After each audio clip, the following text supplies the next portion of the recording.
your Sure. view with regards to reincarnation? Do you believe in it? No. You don't. So where do you think No. you came from? I mean, other than the obvious, from your parents. When I say where do you come from, what I mean by this is you, the world around you, the entire universe, the existence itself. Where do you think it came from? I will answer that. Before that, I just want to check. I know. I mean, so I'm happy to get into the whole like creation and like what's the source of everything. I just wanted to like my purpose behind coming on this chat was to understand. You mentioned some. I mean, this debate seems to be resurrection versus reincarnation. I didn't fully get what we mean by resurrection here Well, as afterwards you see as a this. stance. But I'm happy to answer. I think Hashim is the one who's asking, so I'm happy to answer Okay. where I think I came from. Yeah, So sure. my general stance is that I don't know. If you take that chain to its extreme, I don't know. That's my Okay. general stance, But do you and I think don't think there is. And do you I just believe that clarify. I'm happy for. you Yeah, believe you exist or you go ahead. don't? No, I mean I'm not skeptic to that extent. So I do believe That saves that I us a lot of exist. time, trust me. Yeah, fair. Yeah, no, I'm not skeptic to that extent. So I acknowledge that there might be a possibility that it's all, like a simulation, but like to the extent that I simulation. experience the world, I Hold exist. on, hold on. What do you mean there's a possibility it's a simulation? No, as in the sense like, I mean, as an agnostic, I do not take a stance as true unless there's verifiable proof. What I'm No, saying is, I hold on. operate as if I exist. No. You see now you're kind of in a very gray area, because when you say there's a possibility that all of this is a simulation, it is possible you don't exist then. So, okay, so I'll clarify my stance. I'm Please. saying intellectually, I will concede that I haven't seen proof that disproves that hypothesis. So I am saying it's not the one that I believe in particularly. I'm just saying I'm conceding as an agnostic that it is a possible hypothesis, not necessarily the most probable one. So you're saying it is possible that the universe doesn't exist. Neither do you nor any of us here.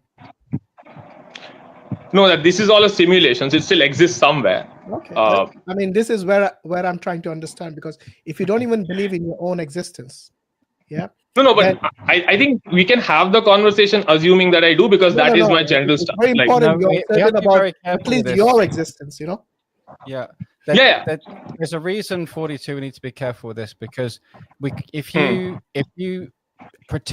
try to operate in the pretend means, we've had this before. I'll explain, not accusing you. Let's talk about a naturalist that I was speaking to a number of times, who believed that that everything in the world was determined by fundamental laws. He believed in determinism, that there was no real free will, but he operated as if there was free will because that was how he could operate. So there's a strong logical disconnect. There's a cognitive dissonance between his underlying belief structure that he falls back on and the one that he actually uses to live and reason through things.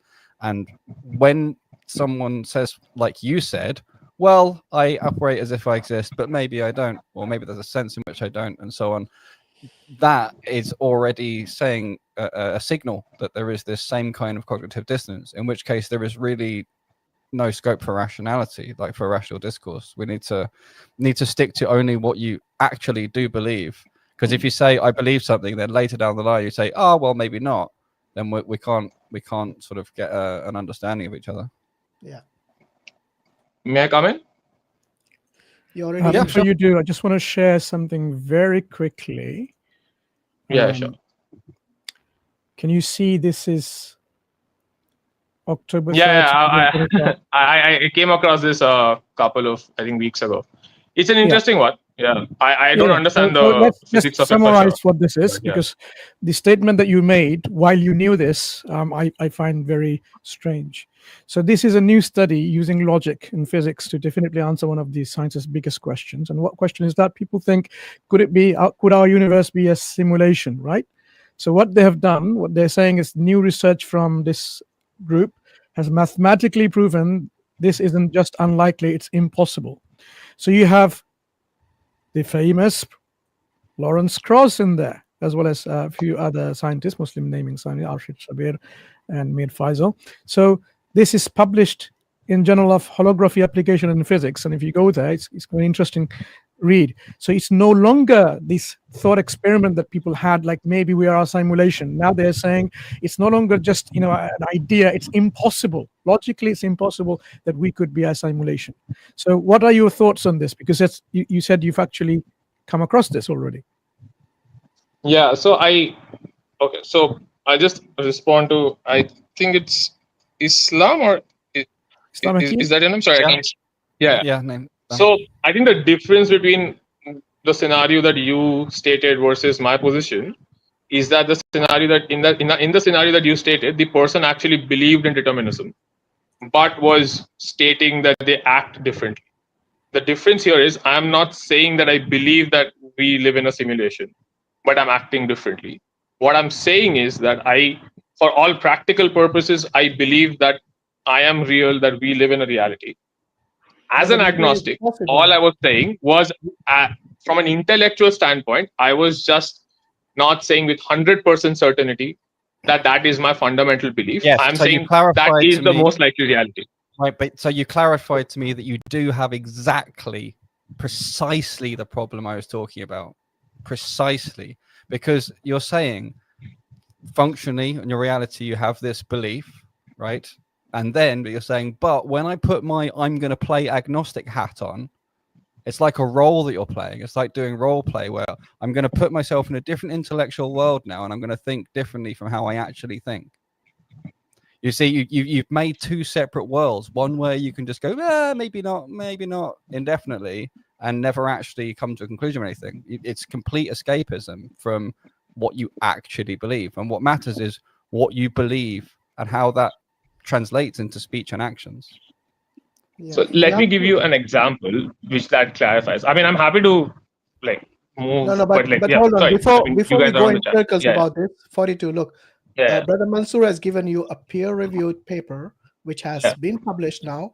So this experiment, this thought experiment, which you're talking about, because you clearly said there is a possibility all of this is a simulation. Now, this has been debunked by science itself. So all you have, if you still stick to that so-called idea or thought experiment of yours, or thought, whatever you want to call it, then this is just your opinion, which doesn't really, hold any value anymore. So for the purpose of the conversation, let's assume that theory conclusively debunks and is accurate, and so therefore we are We're not assuming anymore. This is peer review. No. Okay. Look, Right. 42. Let's say it's fact. So all we have is your opinion versus a peer-reviewed science paper. And your opinion doesn't matter anymore, because let's get back to the real world, which you said you interact with. Sure. Yeah, because that is a reality. For you to say this, you can't live in this so-called, just a world of dream, which you said is possible. You can say, I think it's possible for a unicorn to exist, but until you provide any solid proof, it's just your opinion, right? Yeah. And that's what we are saying. Let's get back to reality, because in reality, the universe does exist. In reality, yes. Let's continue with that. Yes. No. 42. I have to stop you again. Listen, we cannot have let's just for the sake of argument anything at all, not once, not under any circumstances, because that is a completely illegitimate conversation.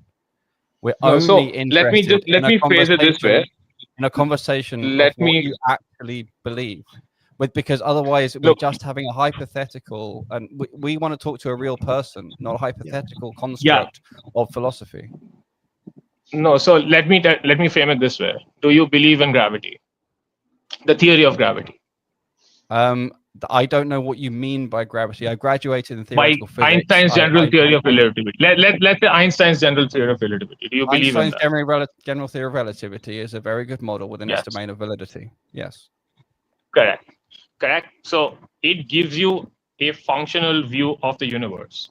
It explains a whole bunch of concepts, but you will still concede to the possibility that it may break, and it in fact does in certain instances when you reach singularity. So my point is I am saying for all practical purposes, my view regarding the way I look at the world is a series of hypotheses.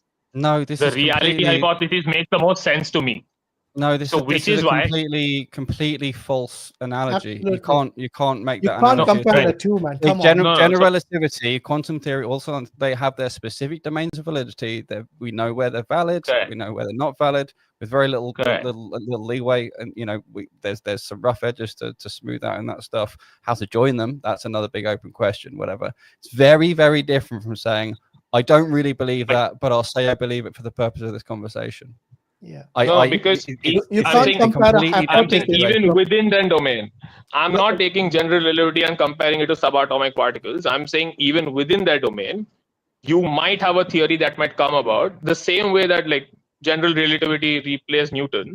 You might have something that comes about in the future that replaces our understanding of gravity itself. Yes, I'm 42. not saying You don't need theory to teach me breaks. to suck eggs. Do you know the do you know the expression to teach to suck eggs? Like I said, I studied theoretical physics. I graduated from it. I know this stuff very well. You don't need to tell me that Newton was replaced by Einstein. I'm telling you they are different models with different domains of validity. If you understand what domain of validity a model means, there's no further relevant discussion. This point is not at all relevant to the point of saying, I believe in I think it's not a simulation, I and think we're then saying, stuck somewhere. I believe it is a No, simulation. I think you're stuck somewhere. 42. No, No, 42, look. you're, See, here's my Don't point. try to project I am it onto in no others. way. Look, All all you I'm saying gave us is hypothetical situations. You gave us no, but and you're trying to compare Hashim. it with peer-reviewed papers with theories that have been proven, and all you give us is Hashim. basically, oh, this is my opinion, and somewhere it might be Hashim. true. I mean, come on. May I come in? I think we should get back to the discussion because we are just veered off That's completely. what I'm. I don't That's think what I'm there's saying. anything Like, to I think your discuss until fundamental we can, question, till we Yeah. can go based Hashim's on fundamental question was, where do you think I come from? Where does I'm everything saying come from? I am real, and where do I come from? My position was, I don't know. If you extend that chain to a certain extent, I don't Okay, think when we you have say an answer. no, that's fine. Yeah. It's nothing wrong in saying I don't know, but to be honest with you, that is appealing to ignorance, and it's not an answer. No, I'm happy for you to provide proof because so I'll give you the second claim. I don't think there is sufficient proof to give an Okay, answer one way or the other. What proof do you require in order to realize that the universe does exist? No, I'm not saying the universe doesn't exist. I'm saying Okay, yes, good. the universe At exists. least we have gone Yeah. over that hurdle, because that was the first Yes. hurdle. If you can't even believe in that, then it's basically pointless to continue. But if you believe Fair. you exist and the universe exists, Yeah. then the question is, did it have, based on the evidence that we have so far, did it begin to exist at some point in time? I mean, as per Big Bang, yes. Okay, good. Now, anything that begins to exist must have a cause. What do you think caused the universe? I don't know. Okay, because it must have a cause. What do you think the cause, like, give me, you gave us hypothesis earlier. Give me something that you think is the cause. So, and I'm happy to run this discussion. So I'm useful to get your views on this also. You're running the contingency argument. So let me start with this. This is a Kalam cosmological argument. It's not the contingency. Yeah, correct. Okay, fair enough. All right. So let's assume that you need a necessary first cause, or whatever that framing is. I'm not fully well versed with philosophy here, but let's assume there's a necessary first cause. The first statement in the Kalam cosmological argument, anything that begins to exist must have a cause. Correct. So the question to you is, correct. Give us the probable cause that brought this universe into existence. So I don't necessarily agree that. So the first point is that necessarily being true. But I am happy to concede for the purpose of the discussion that is true. No, we why? Can still move ahead. Hold on. When you say I don't necessarily think that's true, then you should tell us why. Right. So I'm saying it has to be proven that is true. No, because the alternative to that is an infinite regression, which seems infinite ridiculous. Regression doesn't exist, and you know that. I'm asking you this question. I'm saying, listen, I'll tell you why this first point works. Look around you. Yeah. Look around the universe. Correct. Anything that began to exist, does it have a cause or not? Sure, it does. Good. That's your proof. No, I don't think that works though. It works because everywhere, from the minutest to the macro to the galaxies, everything has, whichever began to exist, has a cause. So, if I may, my understanding That's overwhelming of proof, my friend. Kalam. That's overwhelming proof. So I'll just come in on this. Yeah. My understanding of that Kalam cosmological constant was that there was an earlier framing, and I mean, I could be wrong about this, but that earlier framing was anything that exists has cause. It wasn't that anything that begins to exist. So I'll tell you why that's important. If you bring all the other models, it's irrelevant. I'm sticking to one model here, and that is what I'm asking you the question. You said you do not believe in the first principle of the Kalam cosmological argument. The question to you... I'm not saying I don't believe in. I am saying it has to be proven. I don't think it can be taken as axiom. That is exactly what you said, that you do not believe in it. Then I asked you why. I don't think it's necessarily true. As in, what I'm saying is, I don't think it's necessarily true. I don't think it's axiomatic. Even if it's not necessarily true, you have to tell us why it's not necessarily true. Correct. And my point is, as an agnostic, I can acknowledge that my understanding of how the universe works is limited. So, so don't make positive statements. I cannot understand. Then don't make positive statements. Because you 42. Are you able to establish that anything is necessarily true? Because your knowledge is limited always. There is always, if you want to invoke it, the clause, maybe I don't know. But if that's the case, then you cannot, in principle, ever reach the conclusion that something is actually true.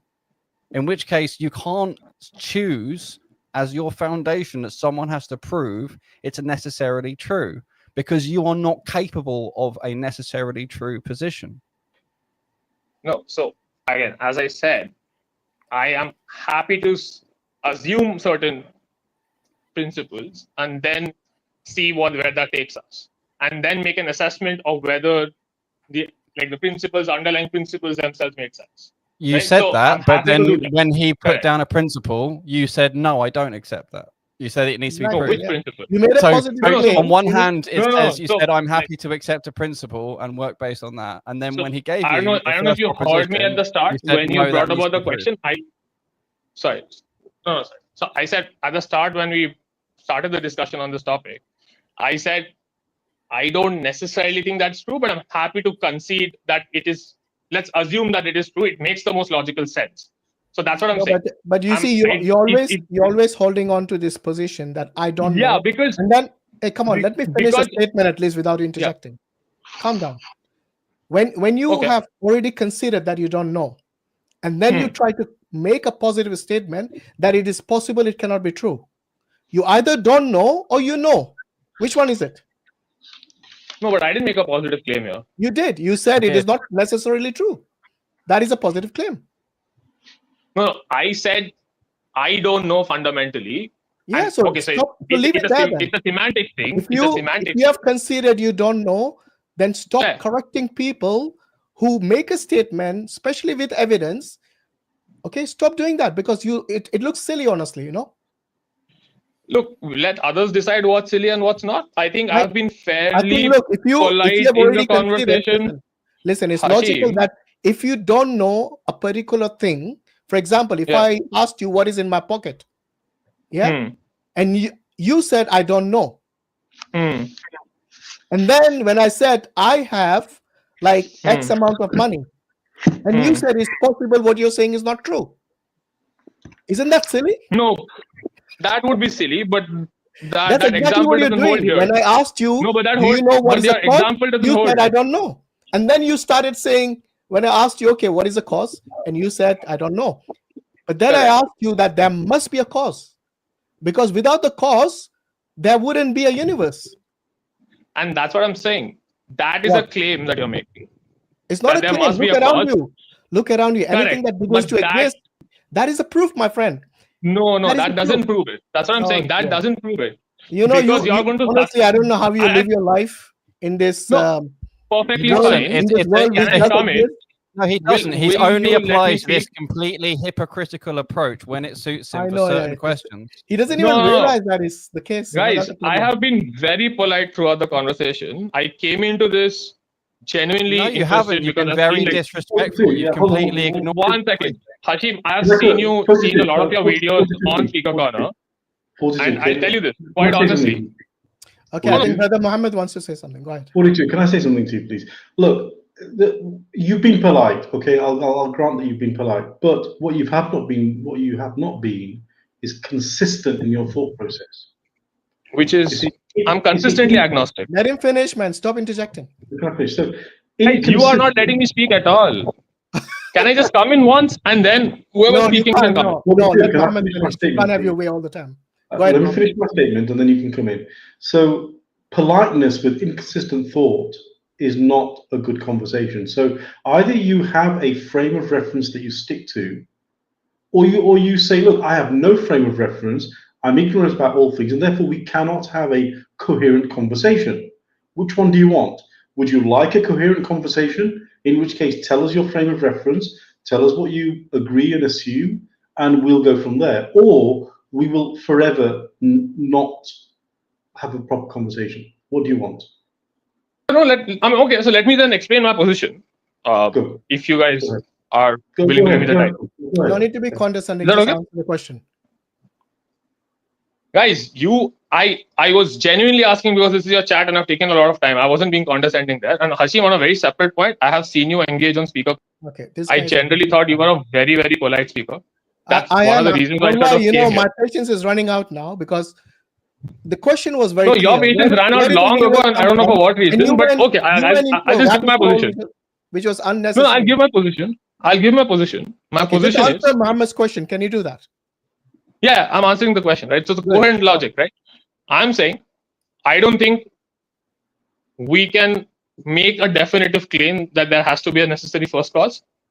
I'm willing to concede that it seems to be the most logical position.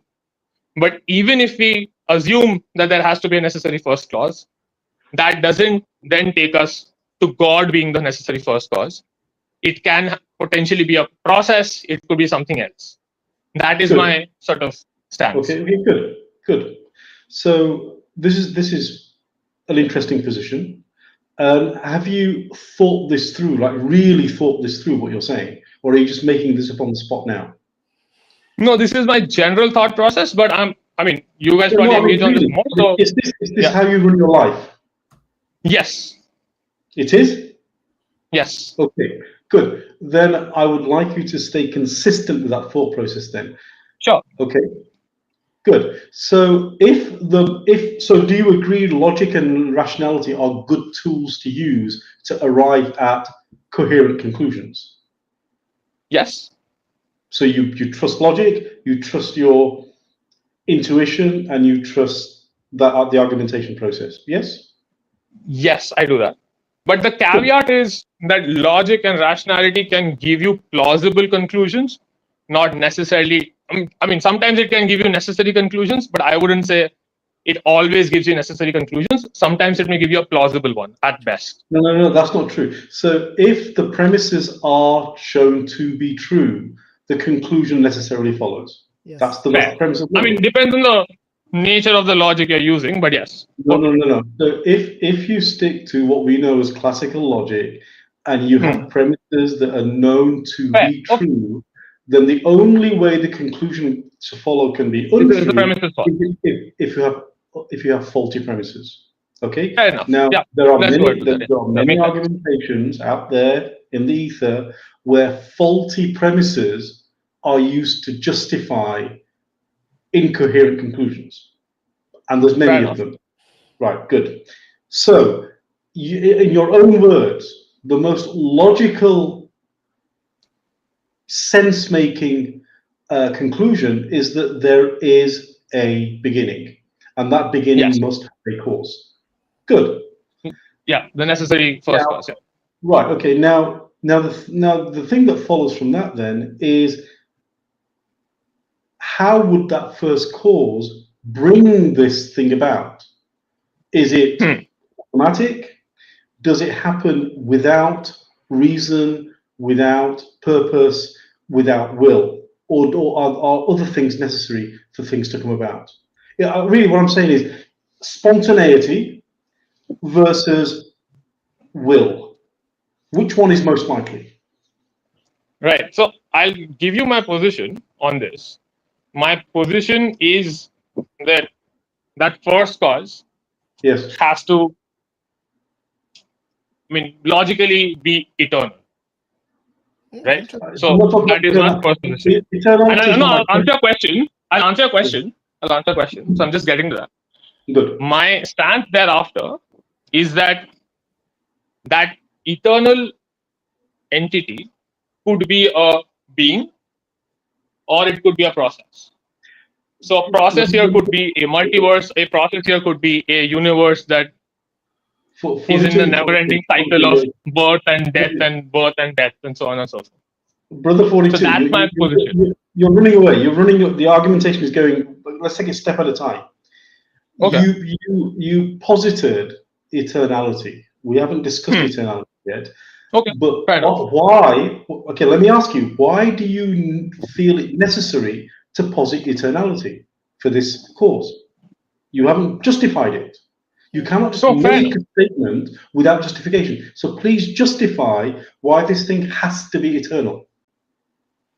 So because you're assuming a necessary first cause, you have to assume that thing exists for something else to consistently be happening. It doesn't follow eternity. Hold on. Fair enough. Repeat that again for me, please. Right. So, and I think the eternal argument falls more on the process side of things than on the being side. No. You're mixing sort of universes here.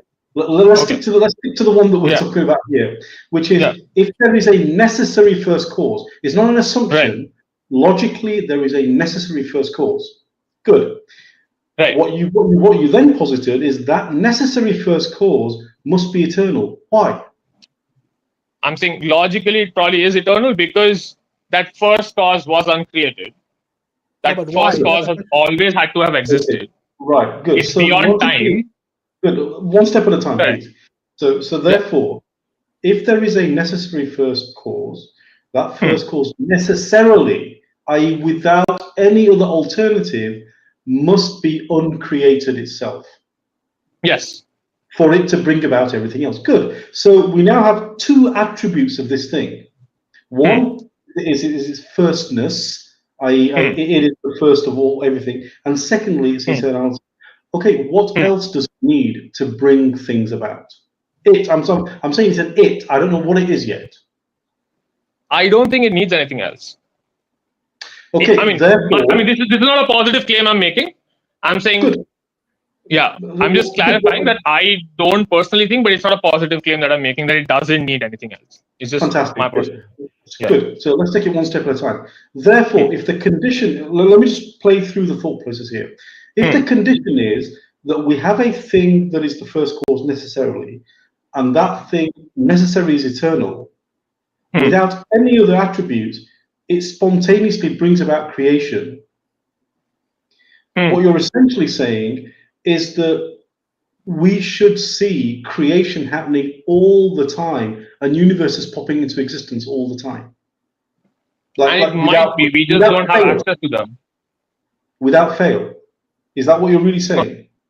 No, I'm saying it might be happening.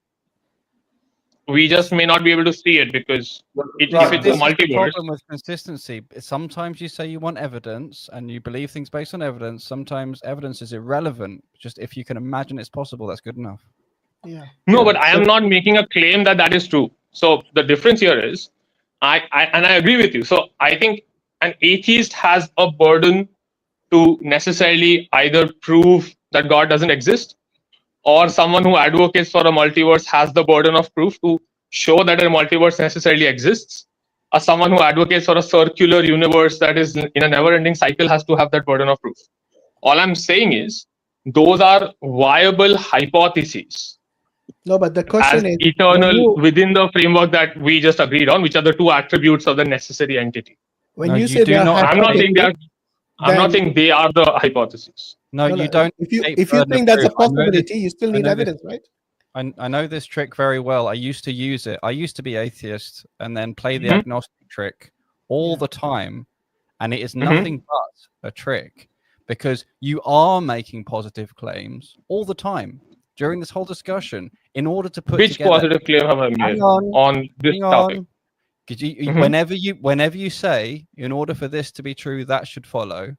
Anything you say, whenever you say this follows that, A follows B. Right. Even when you say, I believe that to be more probable than that, all of these things are positive claims. True. Yeah. The thing is, you've compartmentalized certain things and put yourself in a position where you can essentially artificially elevate yourself as being as if you're broader minded than other people by saying, "Oh, I don't quite believe that. I don't quite believe that," and always equivocating. And that this is entirely artificial. It's a- dishonest. No, but I am Making not it on this dishonest. matter. I'm not making a positive claim, though. No. When you say So what during if, or this, it you is have made possible, positive claims these are about what positive is and claims. is not possible, and what is and what is not necessary. You have made a number of possible claims. No, I'm saying on the nature of the necessary being. I'm not making a positive claim that it is a multiverse. Okay, 42. So I want to get back to You made a positive claim that it is possible that it's a multiverse. That's still a positive claim. Exactly. Yeah.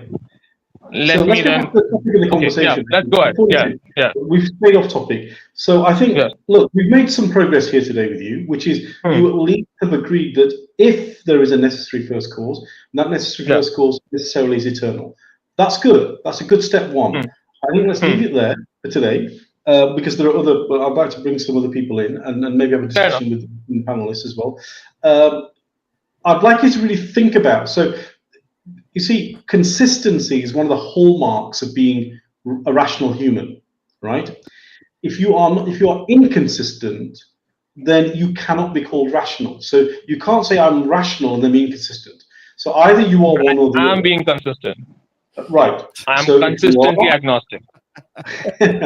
Okay, No, that's not saying not. I'm consistently ignorant. Okay, That's not what he meant, by the way. So No, guys, you can't make a claim about me. No, 42, you are not being missed the point consistently completely. agnostic. You Sometimes you are missed making the positive Sorry? claims and then you're denying their positive No, You no. do claims. not realize that you're making positive claims. When we point it out to you, you're saying I'm not making a positive claim. Hashim, That is the I'm saying, inconsistency look, we saw throughout this no. discussion. No. So, okay, if on the specific point, again, it's your chat, so I'll drop off. But on that specific point, I said within the two parameters we agreed for that necessary entity, which is eternal and uncreated, a multiverse could just as well explain that. And my specific piece on multiverse was in response to, I think it was Muhammad who was asking me. The question Muhammad positioned was that we should see universes popping into existence all the time. It was in response to that I said that it possibly is.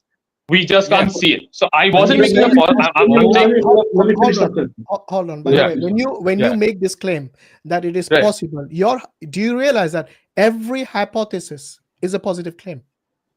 No, a hypothesis is that it's a plausible theory. Right?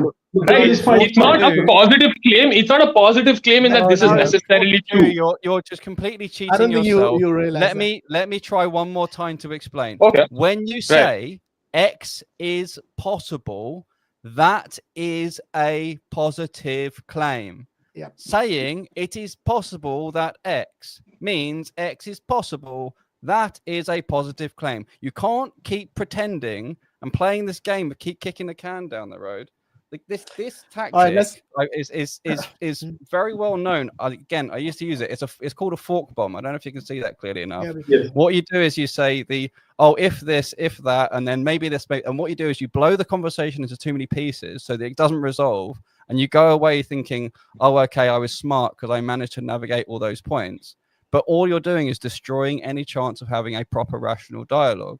You are making loads of positive claims and denying their positive claims. You're saying you're being consistently agnostic, but you are not. You're being very selectively skeptic and very selectively agnostic and applying a very selective ad hoc epistemology. I've had loads of these conversations with loads of different types of people at all sorts of different levels. this is not good. This is not going well. You know, and you can see the other conversations with the other people on this and on Dots Connected to Islam. It doesn't always go like this. Usually gets to a much higher level. That's on you, quite honestly. Usually gets to a much higher level of philosophical sophistication than this. We usually get into modal logic.